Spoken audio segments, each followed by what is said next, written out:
Jesucristo es nuestro Rey y sacerdote. Y aunque personalmente pienso que un sacerdote no debería gobernar, ¿sí? O sea, un sacerdote o pastor o ministro de la fe no debería gobernar. Yo sí creo que el Estado, el poder del Estado no debería estar en manos de personas que ministran o gobiernan en el nombre del Señor. Ese problemita iglesia-estado a mí me parece que no le ha hecho bien a la humanidad, ¿sí? Porque hay dos intereses que de alguna manera son delicados de manejar. Pero Jesucristo perfectamente puede ser rey y sacerdote. Perfectamente puede ser rey y sacerdote. Pero además de rey y sacerdote, que la Biblia nos enseña, puede ser y es juez. O sea que es legislador. Y si hablara, hoy voy a hablar de política un poco, y si hablara de los poderes, pues en Jesucristo está el poder ejecutivo como rey, el poder legislativo como juez y el poder judicial, no, legislativo como sacerdote, ¿sí? Ya les explico por qué, y judicial como juez. ¿Por qué legislativo como sacerdote? ¿Qué tiene en sus manos el sacerdote? La ley del Señor, ¿sí? La ley del Señor. Y no es una ley que tiene en sus manos simplemente para, digámoslo así, denunciar, sino que es una ley que está en sus manos para instruir.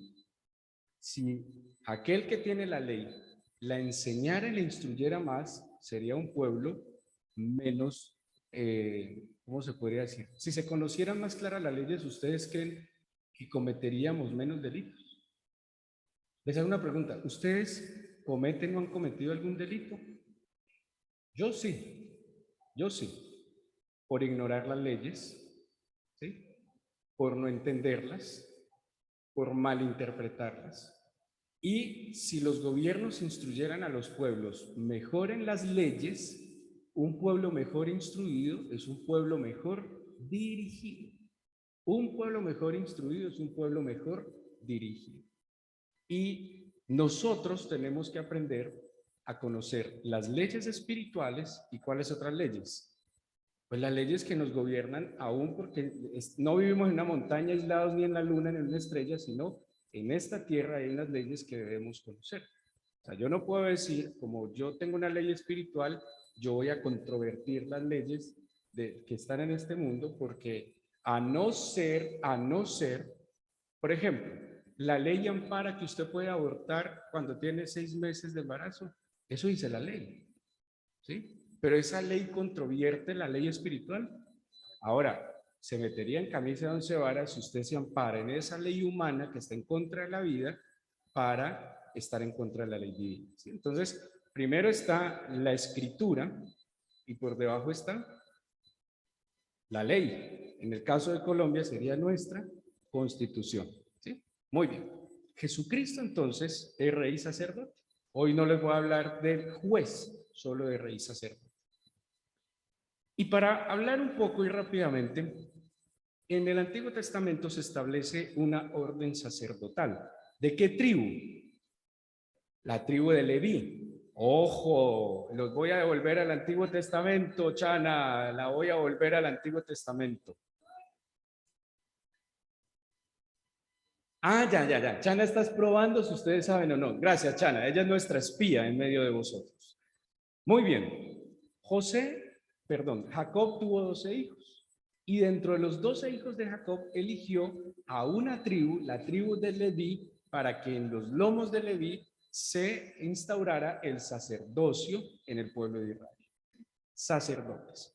Rápidamente, si alguien me ayuda a leer Éxodo 28:1. Éxodo 28:1.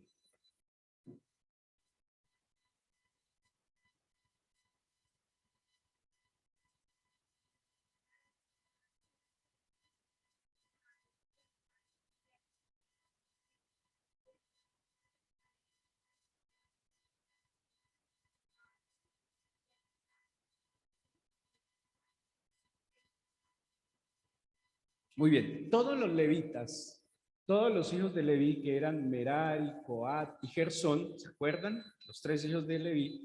De los 3 hijos de Leví, dijo el Señor que todos los levitas iban a ser los que sirvieran en el templo y en las cosas sagradas. Pero de uno de esos tres hijos, de un señor llamado Coat, iba a descender a Aarón. Y de los hijos de Aarón, ¿qué función tendrían ellos? La función de sacerdotes, ¿sí? Que es lo que acabo de leer, Gibet.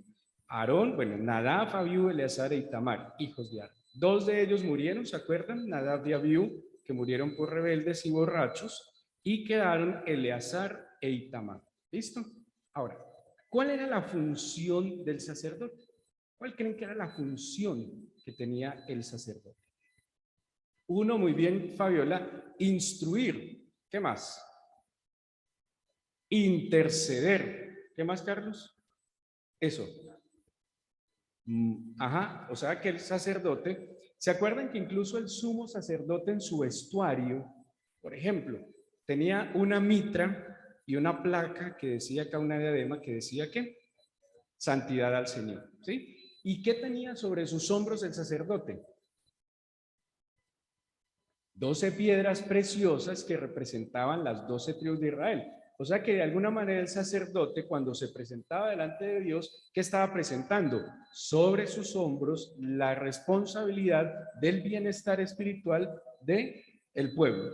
Pero él también tenía en el pecho un pectoral, y en el pectoral estaban también 12 piedras preciosas que representaban lo mismo que tenía en los hombros. Pero también en el pectoral tenía unas piedritas. Se llamaban el Turín y el Unim, algo así como unos dados. No se sabe exactamente cómo eran, pero con esas cositas consultaban al Señor. O sea que él iba ante el Señor, le presentaba las situaciones del pueblo, intercedía por el pueblo para que el Señor ayudara al pueblo, pero también tenía la responsabilidad del culto, y el culto es la adoración. ¿Sí? Entonces, uno, como dijeron ustedes, instrucción, enseñaba las leyes. Dos, intercesión.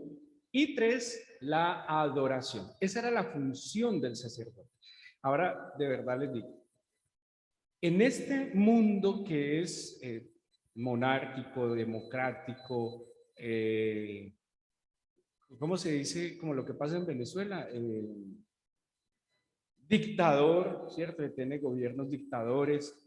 ¿Ustedes creen que en este mundo sería bueno que alguien que tiene la función de instruir, de adorar y de interceder, debería dedicarse también a la otra parte? No, es incompatible. Es muy incompatible. Ahora, si un hombre temeroso o mujer temerosa de Dios pudiera llegar con sus principios a dirigir, ya sea una empresa, una casa o un país, ¿sería positivo para las naciones, para una casa o para un país? ¿Ustedes creen que una casa sería mejor dirigida por un hombre temeroso de Dios, por un hombre que le tema al Señor, o por un hombre que lo gobiernen sus pasiones, sus impulsos, sus conflictos, sus necesidades, sus ambiciones? ¿Cómo creen que podría vivir mejor una familia? ¿Ustedes se imaginan que puede ser mejor dirigida una familia por un hombre lleno del amor, la bondad y la misericordia de Dios, o lleno de envidia, de contiendas, de celos, de disensiones, lleno de conflictos, de iras, de celos incontrolables? ¿Cómo estaría mejor una familia? Yo creería que por un hombre temeroso de Dios, sabio, prudente, entendido, controlado. Ahora, si eso fuera positivo para una familia, ¿sería positivo para una empresa? ¿Ustedes se imaginan una empresa con un jefe justo, ecuánime, que no sea un explotador, que no sea un abusador del empleado, que además les comprenda? ¿Cómo? Que no sea avaro, que todo lo quiera para él y los otros arrastrados. Sería mucho mejor un hombre lleno del Señor. Ahora, llévenlo a una nación. Una nación gobernada por un hombre sabio, entendido, prudente, temeroso del Señor, justo, pues sería una nación que sería, ¿cómo es que dice la Biblia? Cuando el justo gobierna, el pueblo se alegra. Pero cuando el impío gobierna, ¿qué hace el pueblo? Gime. Yo digo que el que escribió el himno nacional tenía inspiración divina. ¿Por qué gime el pueblo colombiano según el himno nacional? Primero gime entre cadenas y tiene un punto. ¿Hasta cuándo? ¿Hasta cuándo el pueblo colombiano va a gemir entre cadenas? Hasta que, ¿ustedes dice en el himno nacional? Hasta que comprendan las palabras de aquel que murió en la cruz. Es himno nacional de Colombia, es revelacional. Es revelacional. Y el pueblo colombiano sigue gimiendo entre cadenas porque no comprende las palabras del que murió en la cruz, pero se engatusa con las palabras de los politiqueros. Y su esperanza son los politiqueros. Yo les dije que iba a hablar un poquito de política, porque es bíblico también. ¿Sí? Ahora, mi Señor compagina perfectamente lo que es gobernar, interceder, ayudar, instruir. Pero vimos que Jesucristo no solo es, ahora, una pregunta, ¿por qué Jesús es sacerdote si no desciende de la tribu de Leví? O sea, que usurpó su lugar. Vamos a llegar allá. Jesús es descendiente ¿de cuál tribu? De Judá, de Judá. Muy bien. ¿Qué ancestro es descendiente de la tribu de Judá? Un ancestro de Jesús descendiente de la tribu de Judá. David. Y David es el segundo rey de Israel, pero ¿cuál fue digamos, la meta que alcanzó David? ¿Qué se le puede atribuir? Una, ¿sí? Pero la primera fue que consolidó a Israel como un estado soberano y unido, porque acuérdense que antes eran una especie de, ¿cómo se le puede decir? Como estados independientes.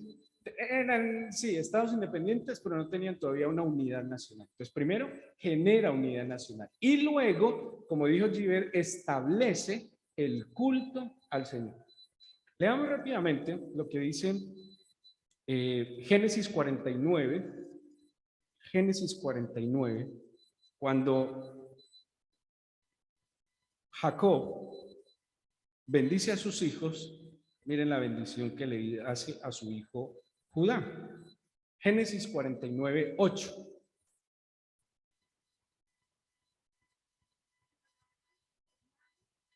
Fabiolita, del 8 al 12. Vamos a escuchar a Fabiolita.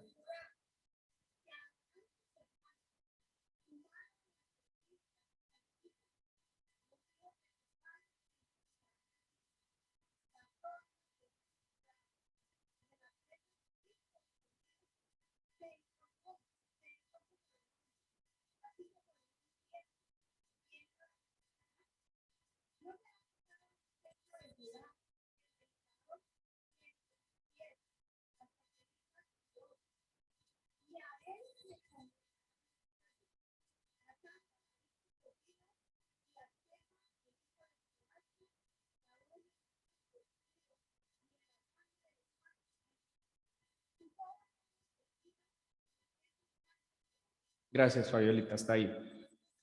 Aquí le está profetizando en el Génesis Jacob a su hijo Judá. Judá quiere decir alabanza, por eso dice literalmente, te alabarán tus hermanos. Pero le dice además que el cetro, que es un símbolo de autoridad o gobierno o poder, siempre estaría en su descendencia. Me llama la atención, atando a la vid su pollino. En la cepa el hijo de su asna, lavó en el vino su vestido y en la sangre de uvas su manto. ¿Cuál es el símbolo fundamental de la salvación de Cristo? Un símbolo, sangre. Porque fue un sacrificio, sangre. Muy bien. Leamos rápidamente lo que dice Ruth, capítulo 4. Ruth, capítulo 4, está antes de Samuel.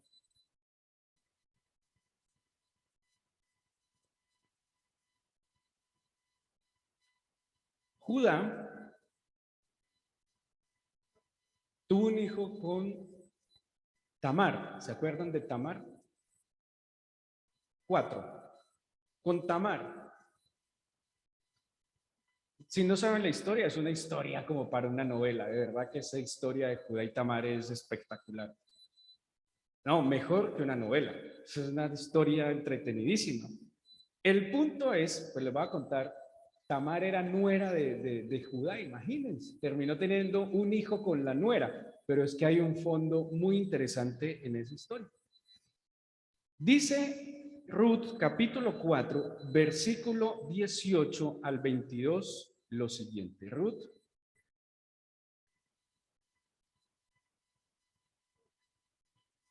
4, 18 al 22. Dice así.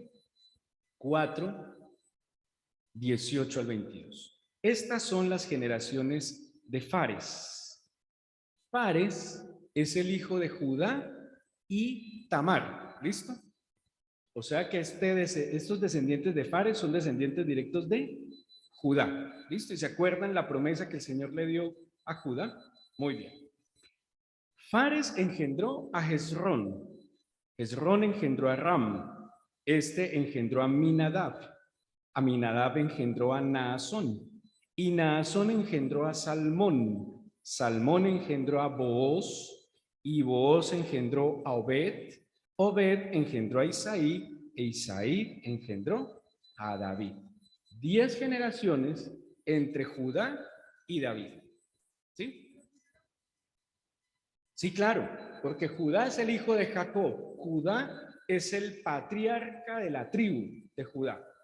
Y su descendiente 10 generaciones después es David, que se convierte en el primer rey. Y en David se cumple la promesa que le dio, por lo menos transitoria, la promesa que le dio su padre, cetro de justicia, ¿sí? Autoridad. Pero si le dice cetro para siempre, David murió. Luego gobernó su hijo Salomón ¿cómo se dice? La genealogía davídica termina en sí con Zorobabel, hablándolo como genealogía física, con Zorobabel en el Antiguo Testamento. Y se cumple trono para siempre con Jesucristo. ¿Ustedes sabían que Jesucristo es de la tribu de Judá?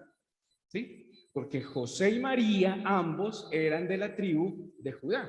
Ahora ya discutimos una vez, pero que si José era padre, ¿cómo se dice? Adoptivo.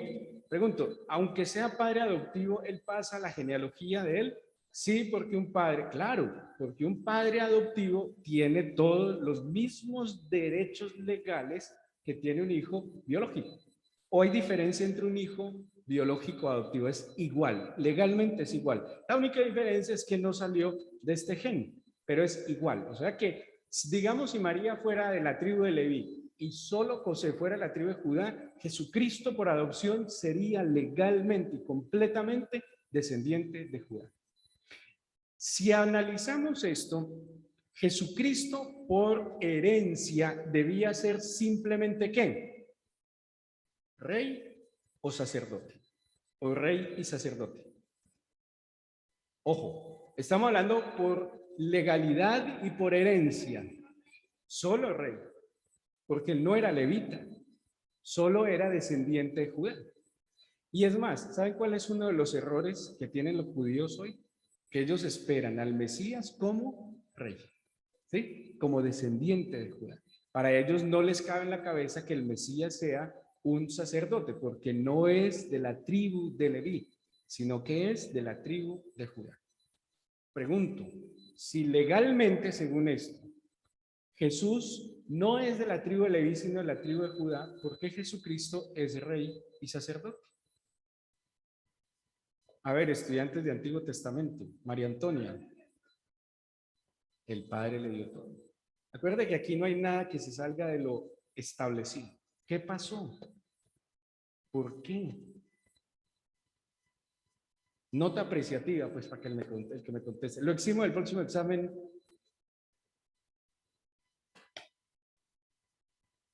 ¿No? Hebreos. Todo tiene sentido en la Biblia. Todo tiene sentido en la Biblia. Vamos a Hebreos. Antes, un momentico. ¿Cuál era la función del sacerdote? ¿Me recuerdan? Instruir interceder y adorar. ¿Sí? Ojo, ¿adoraba solo o llevaba al pueblo a que adorara a Dios? Ah, llevaba al pueblo a que adorara a Dios. Muy bien. ¿Cuál es la función del rey? Gobernar, muy bien. Pero gobernar a la luz de la Biblia, ¿qué implica? Leamos lo que dice. Instruye al sacerdote. Póngale cuidado. Salmo 78, 70 al 72. Antes de que vayamos al otro. Salmo 78, 70.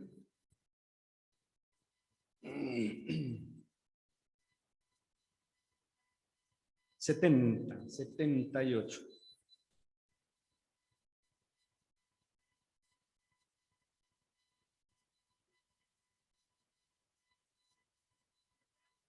78, sí, Chana, 78, 70 al 72.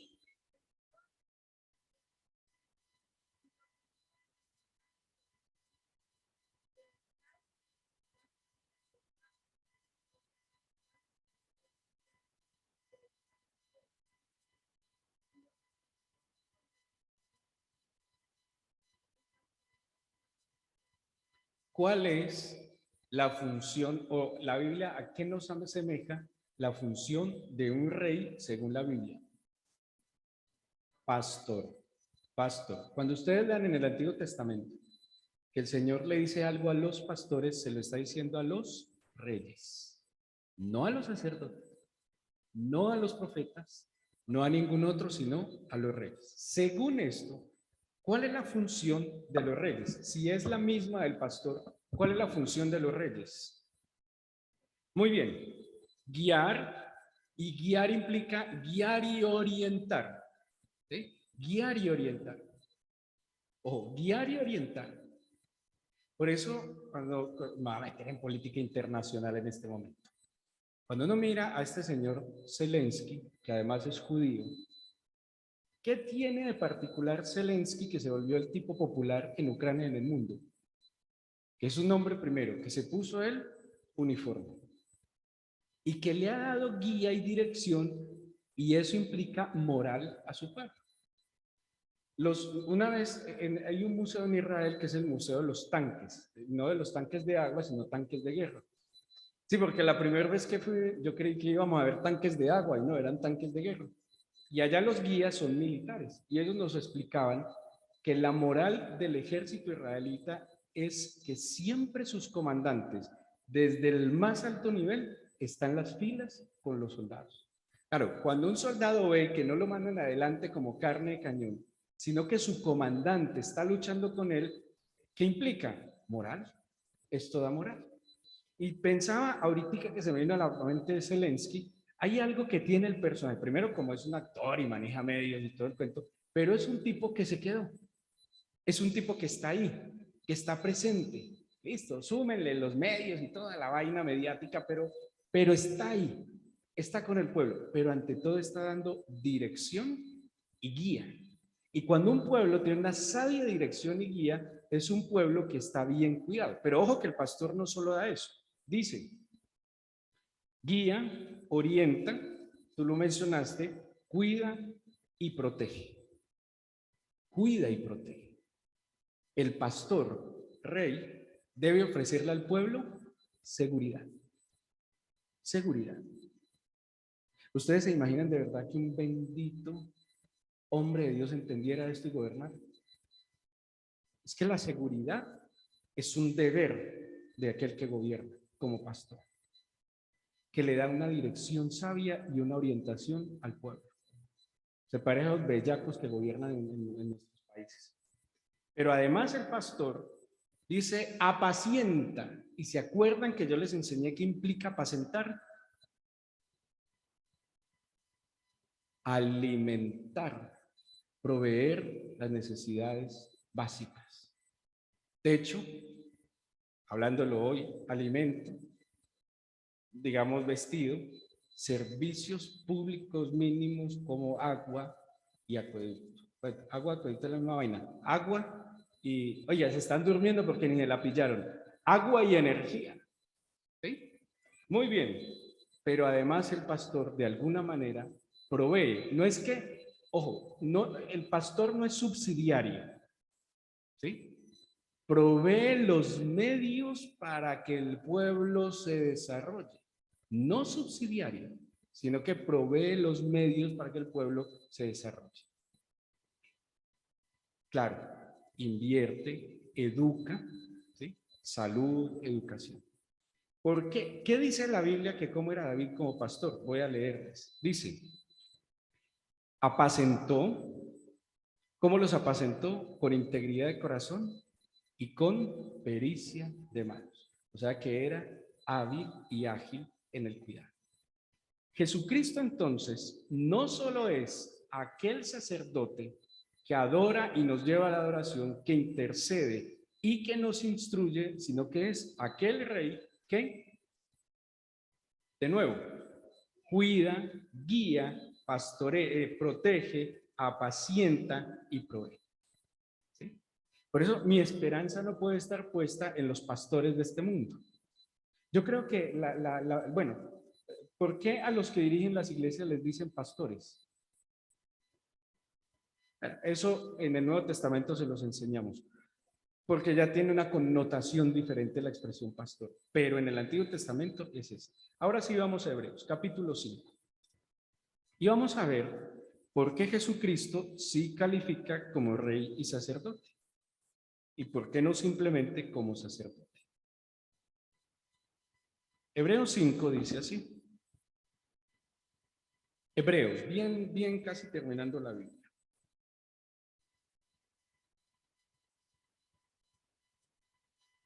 Porque todo sumo sacerdote, versículo 1, tomado es de entre los hombres y constituido a favor de los hombres en lo que a Dios se refiere.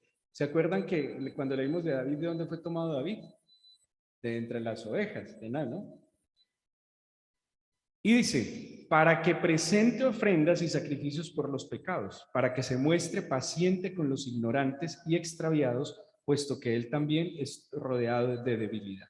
Y por causa de ella debe ofrecer por los pecados, tanto por sí mismo como también por el pueblo. Versículo 4. Y nadie toma para sí esta honra, sino el que es llamado por Dios como lo fue Aarón. Y aquí nos está corroborando que el sacerdocio es aarónico, ¿sí? O sea, descendientes de Leví. Sigamos. Así tampoco Cristo se glorificó a sí mismo haciéndose sumo sacerdote, sino que le dijo, tú eres mi hijo, yo te he engendrado hoy, como también dice en otro lugar, que es el Salmo 110, tú eres sacerdote para siempre, según el orden de Melquisedec. Y aparece otro personaje que no tiene nada que ver ni con Judá, ni con Leví, ni nada. Un personaje que no está sujeto a que es Judá, Leví, ni nada de eso, Melquisedec. Dice, acerca de eso tenemos mucho que decir, difícil de explicar, o era hasta el 10 nomás, hasta el 10, hasta el 10.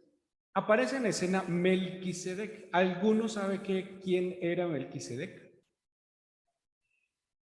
Melquisedec, el nombre Melquisedec quiere decir rey de justicia. Melech, rey, y Sadik, justicia. Melquisedec, rey de justicia. Pero según la Biblia, Melquisedec era ¿qué? Rey y sacerdote. Era rey y sacerdote.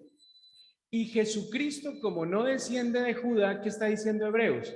Es que su sacerdocio no proviene de Leví, y con eso quitamos el problema que se nos generaba de que ¿por qué es sacerdote si no tiene derecho? O sea, Jesucristo aparentemente no tenía derecho de ser sacerdote. Pero cuando aparece Melquisedec, ¿qué está diciendo? Es que así como Melquisedec está por encima de Leví, Jesucristo está por encima de Leví. ¿Sí? Miremos rápidamente Salmo 110, que fue lo que citamos aquí.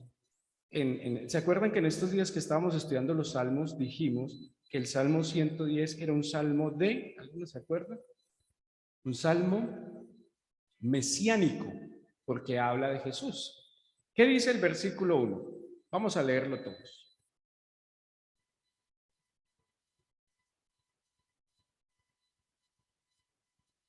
1, 2, 3. El Señor, De nuevo, Salmo 110, 1. 1, 2, 3. El Señor dijo a mi Señor, siéntate a mi diestra hasta que ponga a tus enemigos por estrado de sus pies. Eso lo dice David. Y David le dice, mi Señor, le dice a mi Señor. ¿Qué entendemos nosotros? Mi Señor Jesús le dice a mi Señor, que ahí está el nombre divino, que lo traducen como Jehová. Mi Señor Jesús le dice a mi Señor, el Adonai, que siéntate a mi diestra hasta que ponga a tus enemigos por estrado de sus pies. Y el versículo 4 dice, juró el Señor y no se arrepentirá, tú eres sacerdote para siempre, no según el orden de Leví, sino el orden de Melquisedec. ¿Y quién era Melquisedec? Rey de justicia y sacerdote. ¿Dónde estoy? En Salmo 110, 1 y 4. ¿Sí? Pero pónganle cuidado, y con esto termino hoy, y no me alcanza el tiempo para lo que faltaba. Génesis capítulo 14. Y pues tampoco dentro de 8 días porque es Pentecostés, pero de pronto les mando unas noticas para que tengan en cuenta esto. Capítulo 14 de Génesis, por la G.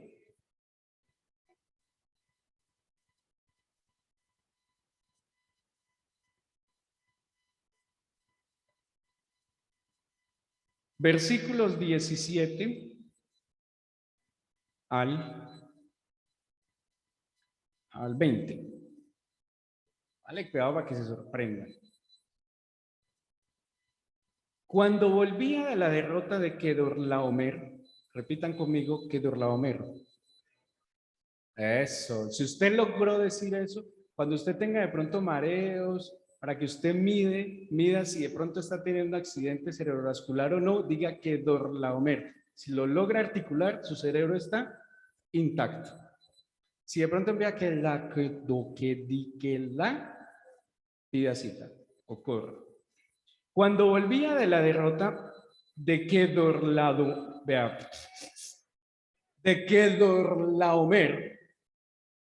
y de los reyes que tengo que irme por mí ya. Cuando volvía de la derrota de Kedorlaomer y de los reyes que con él estaban, salió el rey de Sodoma a recibirlo al valle de Sabé, que es el valle del rey. Ojo que este rey de Sodoma va a aparecer de nuevo en el 21, ¿listo? El 18 nos va a hacer un paréntesis. Y aparece en escena ¿quién? Entonces Melquisedec, rey de Salem, algunos dicen que ese Salem es Jerusalén. Algunos dicen que ese Salem es Jerusalén, pero según el contexto no puede ser Jerusalén, porque él estaba por el Mar Muerto, por la zona de Sodoma y Gomorra. Entonces, geográficamente, contextualmente no podría ser Jerusalén, ¿sí? Por eso hay que, tampoco uno puede decir a la ligera, sí, eso es Jerusalén. No, porque Salem es, ustedes han escuchado, han visto programas de árabes, ¿cómo se saludan los árabes? Salam aleikum. ¿Y cómo se contesta? Aleikum salam. ¿Sí? Y ahí está la paz. Así que Salem sería que él es rey de paz. ¿Sí? De paz. Sigamos. Entonces Melquisedec, rey de paz y sacerdote del Dios Altísimo, sacó pan y vino y le bendijo diciendo, bendito sea Abraham del Dios Altísimo, creador de los cielos y de la tierra. No sé si ustedes lo alcancen a ver. ¿Qué ven ahí? El príncipe de paz. ¿Y qué le dio él a Abraham?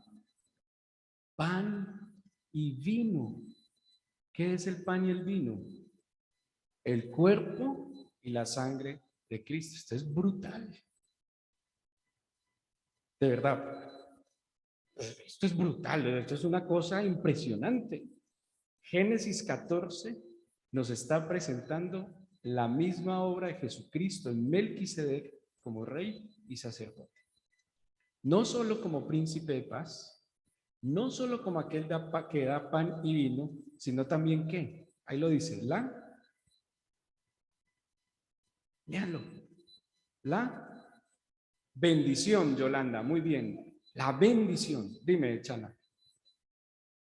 Por supuesto, no necesariamente el mismo, eso se conoce como tipología, pero la tipología de Melquisedec, rey de justicia, rey de paz, es que es impresionante, es igualito. El rey de justicia, el rey de paz, también sacerdote, da el pan y el vino, la paz, la justicia, el pan y el vino y la bendición. Y la bendición. Y eso es lo que Jesucristo como rey sacerdote nos dio a nosotros. Paz, justicia, su cuerpo, su sangre y su bendición. Y dice el Nuevo Testamento que a causa de la bendición del Señor, ¿qué debería generar la bendición del Señor en nosotros? La conversión, dice así, para que se conviertan de sus malos caminos. Cristo quiso, Dios envió a su Hijo para bendeciros, para que por su bendición nos convirtiéramos de los malos caminos. Y Jesucristo entonces no es solo sacerdote, pues no, sacerdote no calificado porque no es levita, no solo es rey, sino sacerdote, que no solo nos instruye, intercede por nosotros, nos lleva a la adoración, nos apacienta, nos dirige, nos orienta, nos protege, sino que además dio su vida, su sangre, nos da paz, nos hace justicia y además nos bendice. ¿No les parece impresionante? Y nosotros, por eso tenemos que poner nuestra esperanza en el Rey de Justicia y sacerdote del Dios Altísimo, Jesucristo. Ahí está. Ahora, dice versículo 19, y le bendijo diciendo, bendito sea Abraham del Dios Altísimo, creador de los cielos y de la tierra, y bendito sea el Dios Altísimo que entregó tus enemigos en tu mano. ¿Qué hizo Melquisedec? Bendecir. ¿Qué hizo Abraham? Y le dio a Abraham los diezmos de todo. Luego les hablo de los diezmos, porque les voy a enseñar de los diezmos, les cuento. Porque yo estuve orando y a la luz de lo que entendí con Melquisedec, es impresionante. ¿Y por qué se diezma? ¿Y por qué? Y todo lo que implica el diezmar. ¿Qué hizo David? ¿Qué hizo Abraham? ¿Qué entendió Abraham? 5 cosas que entendió Abraham. Una, que ese sacerdote del Dios Altísimo era su Dios, era el rey de justicia. 1, o sea, que él le hizo justicia. 2, paz.